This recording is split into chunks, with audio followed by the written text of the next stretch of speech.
Ang tawag dito sa amin sa Bulacan ay biringhi. Sa ibang lugar naman, ang tawag dyan ay balensyana.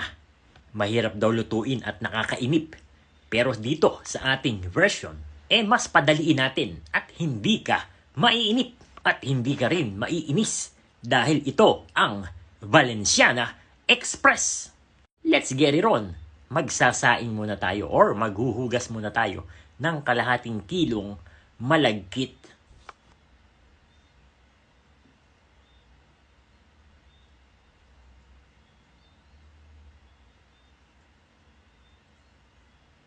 Atin itong hinugasan ng 2 beses. Yung bang normal na parang nagsasaing lang.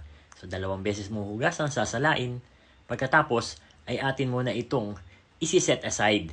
Dahil ipiprepare muna natin yung ating mga gulay na gagamitin.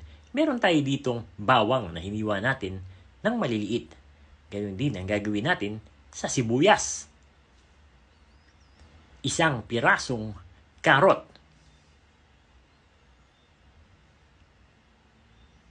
Red bell pepper at baby potatoes.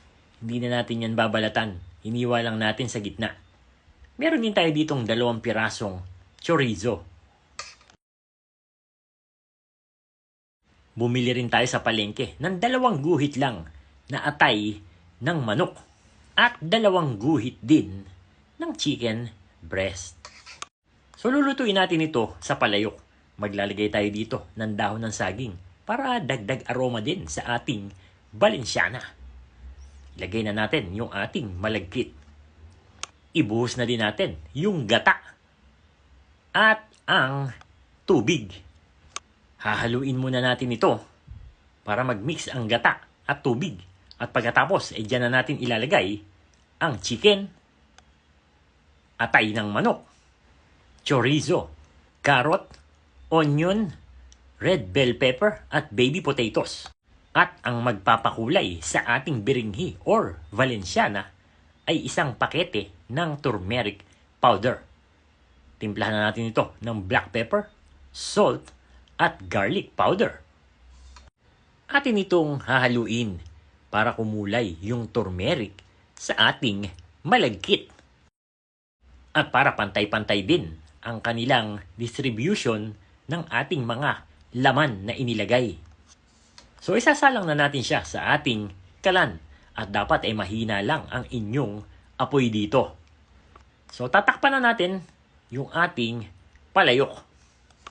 So after 25 minutes, chinek ko. At ito yung kanyang tubig. Kailangan kasi nating masigurado na hindi matakaw sa tubig yung ating malagkit na ginamit. Kung ang nagamit nyo ay matakaw sa tubig, magdagdag na lang kayo. Kaya nga, chinecheck ko ito. So at this point ay nakikita nyo na meron pa siyang tubig. So iin-inin na lang natin yan at hihintayin natin na matuyo. Isa pang kagandahan na meron tayong dahon ng saging sa ilalim para hindi siya masunog. At sa puntong ito, lutong-luto na yung ating malagkit. Kaya, and there you have it, KND Nation, mga kadadilicious.